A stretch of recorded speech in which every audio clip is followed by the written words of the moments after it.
Welcome back to Reading with Miss Michelle. Today we're going to read Harold and the Purple Crayon by Crockett Johnson. If you have a copy, go get it so you can read along with me. Don't forget to help us out by liking, subscribing, and sharing this video with all of your friends. One evening, after thinking it over for some time, Harold decided to go for a walk in the moonlight. There wasn't any moon, and Harold needed a moon for a walk in the moonlight. And he needed something to walk on.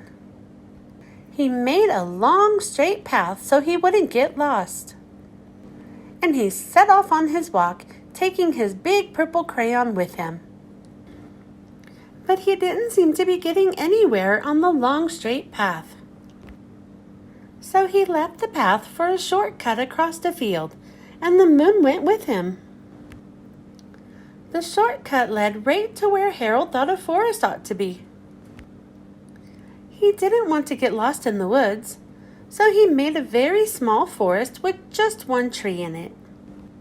It turned out to be an apple tree. The apples would be very tasty, Harold thought, when they got red. So he put a frightening dragon under the tree to guard the apples. It was a terribly frightening dragon. It even frightened Harold. He backed away. His hand holding the purple crayon shook. Suddenly, he realized what was happening. But by then, Harold was over his head in an ocean. He came up thinking fast. And in no time, he was climbing aboard a trim little boat. He quickly set sail, and the moon sailed along with him. After he had sailed long enough, Harold made land without much trouble. He stepped ashore on the beach, wondering where he was. The sandy beach reminded Harold of picnics, and the thought of picnics made him hungry. So he laid out a nice, simple picnic lunch. There was nothing but pie. But there were all 9 kinds of pie that Harold liked best.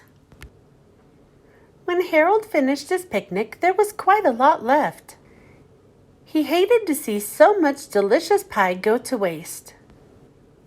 So Harold left a very hungry moose and a deserving porcupine to finish it up. And off he went looking for a hill to climb to see where he was. Harold knew that the higher up he went, the further he could see, so he decided to make the hill into a mountain. If he went up high enough, he thought he could see the window of his bedroom. He was tired and he felt he ought to be getting to bed. He hoped he could see his bedroom window from the top of the mountain. But as he looked down over the other side, he slipped. And there wasn't any other side of the mountain. He was falling in thin air. But luckily, he kept his wits and his purple crayon. He made a balloon and he grabbed onto it. And he made a basket under the balloon big enough to stand in. He had a fine view from the balloon, but he couldn't see his window. He couldn't even see a house. So he made a house with windows. And he landed the balloon on the grass in the front yard. None of the windows were his window. He tried to think where his window ought to be. He made some more windows. He made a big building full of windows. He made lots of buildings full of windows. He made a whole city full of windows. But none of the windows was his window. He couldn't think where it might be. He decided to ask a policeman. The policeman pointed the way Harold was going anyway, but Harold thanked him. And he walked along with the moon, wishing he was in his room and in his bed. Then suddenly Harold remembered. He remembered where his bedroom window was when there was a moon. It was always right around the moon. And then Harold made his bed. He got in and he drew up the covers. The purple crayon dropped on the floor and Harold dropped off to sleep. The end.